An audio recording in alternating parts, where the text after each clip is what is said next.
favorite song in a movie? Ooh. Like song placement or Either or. or like an original song?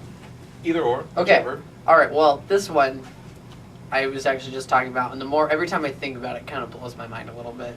Putting Out the Fire with Gasoline, Inglourious Basterds, Oh, yeah. David Bowie.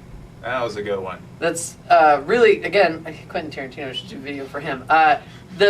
The beauty of these films is that all the soundtracks are great. You go and watch these movies, and you're like, I gotta get the soundtrack once I leave here because it's so good. But but it's not that's just the songs he chooses. It's how he places them in the movie that makes them so great. And it's David Bowie, and at the movie it's 1945 or whatever, and one of our main characters has decided to kill every Nazi in a theater, and including Hitler, including Hitler, yeah, all of them, by burning it down. We know she's going to do that, and you get this little glimpse in her determination in her eyes with that song. You know, the song just fits so and well. The camera's placed over the room, and it follows her. It has everything, and that that song just kind of reminds you of that, brings you right back there. That one, and he's great at it, and I felt that was one of the issues with Django, but we're not going to get into that. But that song was great.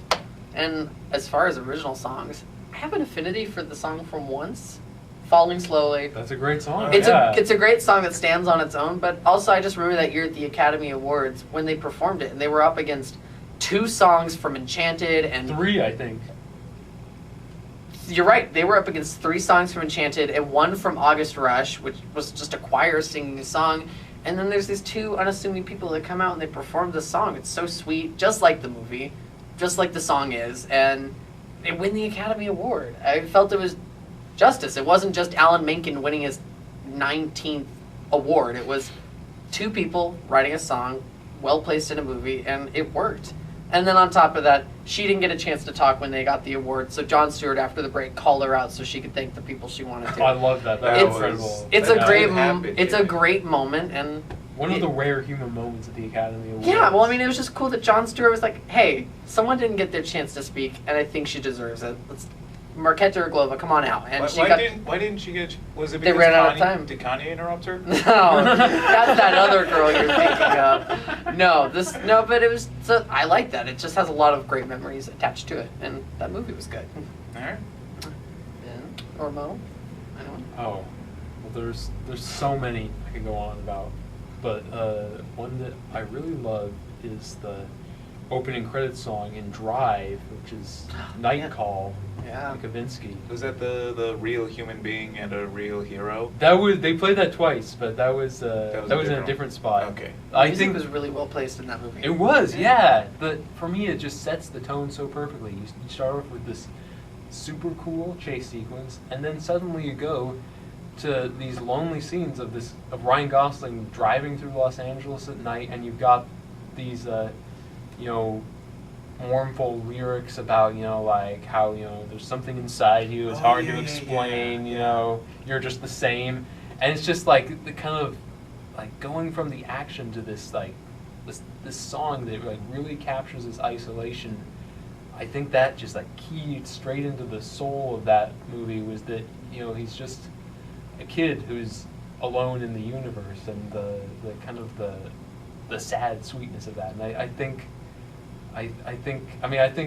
the movie would still be great without the song, but I don't think it would be as great. I think that song is key to the drama. Yeah. It's what a well-placed song should do. Yes. It's a huge part of that movie. Yeah. It was. Yeah. Well, there's a lot of moments where no one's saying a goddamn word. So much of that movie is just watching him drive. Yes. You gotta have something playing on the radio. I wonder how they got the name for the movie. I must have stayed up all night. God, I gotta think of a title. They don't talk much. It was either this or The Man in the Scorpion Jacket. Scorpion Jacket, the movie. The Man in the Silver Scorpion Jacket, but the scorpion is orange. That's a little too long. Drive. We'll go with Drive. This has been a dramatic reenactment Oh. of how we got a movie title. And original song? Do you have anything? Or original song. I love all the songs from Once. Great songs. I really like the song from Crazy Heart, The Weary Kind. Oh yeah. That's I don't know. I still play that on the piano whenever I think about it. I mean, it's I don't know. It's kind of sort of downbeat but hopeful at the same time. Do we have a piano? I was just gonna say, I was like, I just learned something new. Ben I can play the wish. piano. Play us out, Ben. To a grand piano with a candelabra.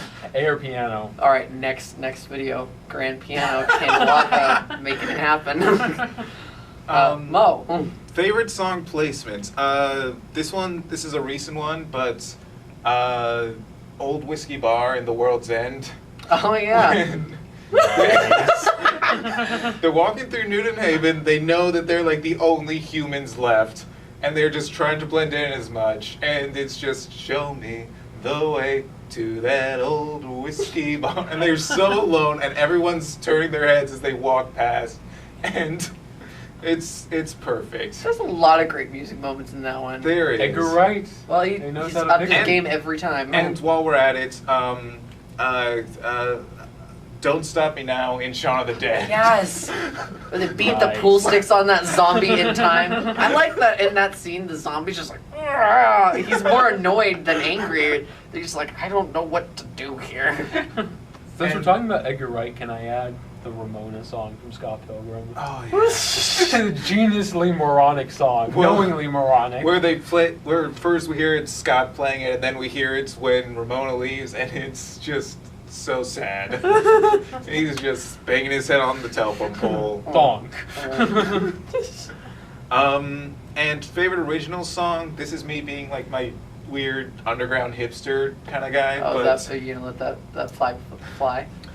Belleville Rendezvous from the Triplets of Belleville. Well, that's not that hipster, but yeah, hell's yeah. All right, I'll roll with you, but I love that one. It's a great song. Yeah. I mean, that song makes that whole trailer. I mean, And that just because music is a huge part of that movie. Like Yeah. that's part of why I love it, is that it is so international. Like there's so little dialogue. It's all the visuals and the musical, and that song, as an anthem, it's really strong. It's really very catchy and enjoyable, and I love Yeah. it. also, bonus fact: no one had ever heard of the song, and then it gets performed at the Academy Awards, and there's some guy playing a vacuum cleaner, another one drumsticks on a bicycle, and I someone forgot else that. playing other just random items, and everyone's like, "What the hell is this? What just happened on the stage? The Academy know, but Awards it has was been graced by a magical." vacuum player."